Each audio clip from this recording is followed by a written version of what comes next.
Hey everyone, Thierry here. Welcome and so glad you found your way here.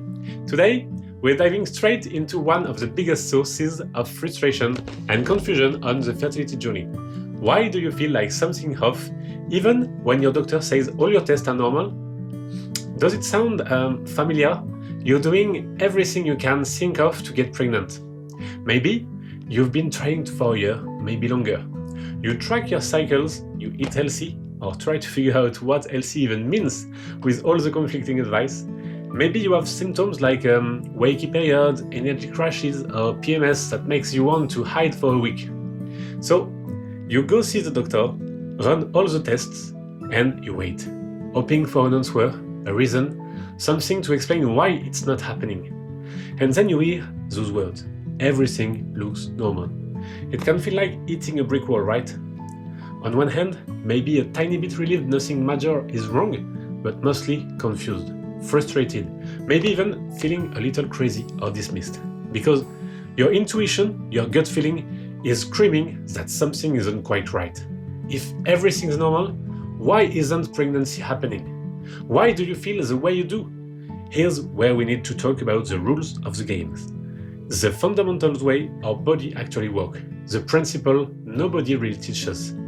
See, our modern world, especially in health, often focuses on diagnosing disease.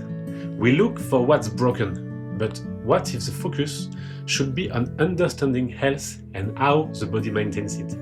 One of the most basic yet overlooked rules is this: your symptoms are not the enemy.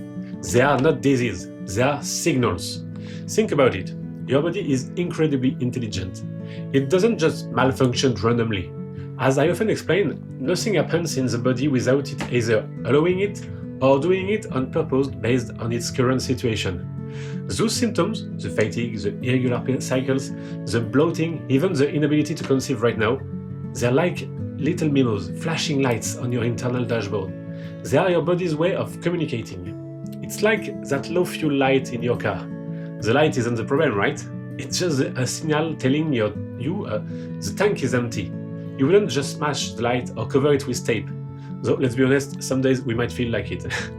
You need to address the root cause, get more fuel. But in our health journey, because nobody taught us these basic rules, we often get stuck focusing only on the signal, the symptom. We take something to stop the period pain, something else to force ovulation, something else for the bloating.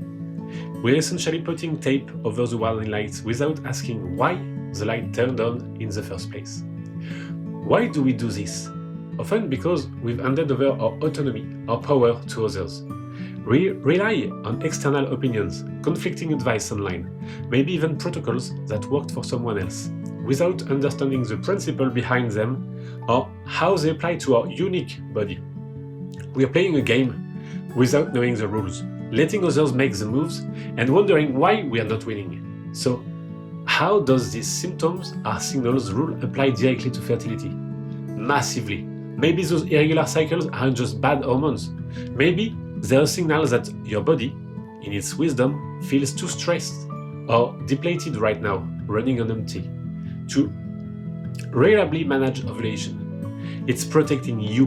It knows creating a baby requires immense resources, and it's signaling that conditions aren't optimal yet.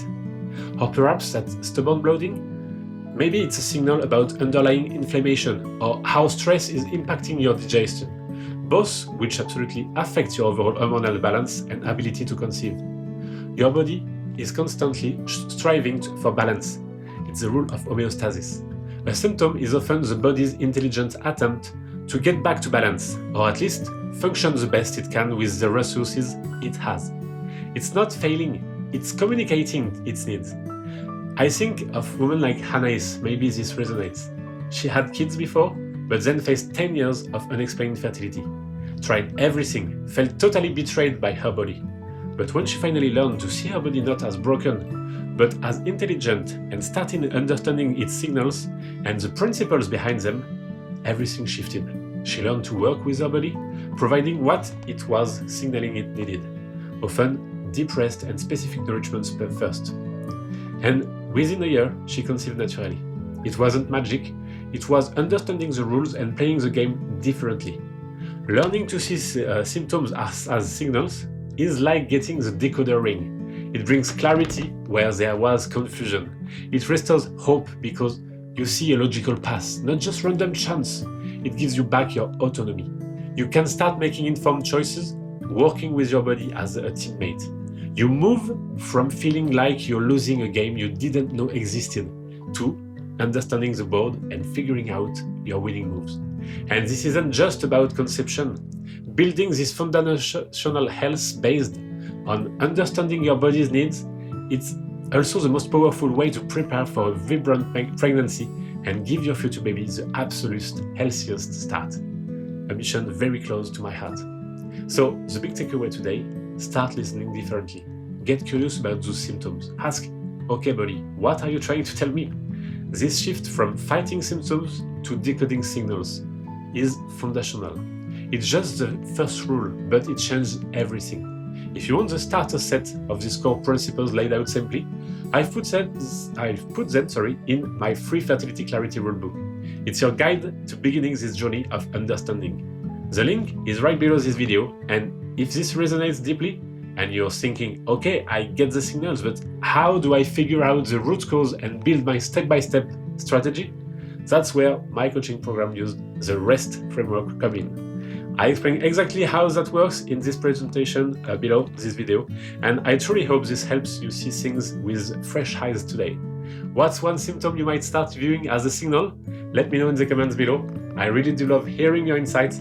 If this was helpful, please give this video a thumbs up, like, and hit subscribe so you don't miss our next video, where we'll dive into another crucial rule. And thank you so much for watching, and I'll see you soon.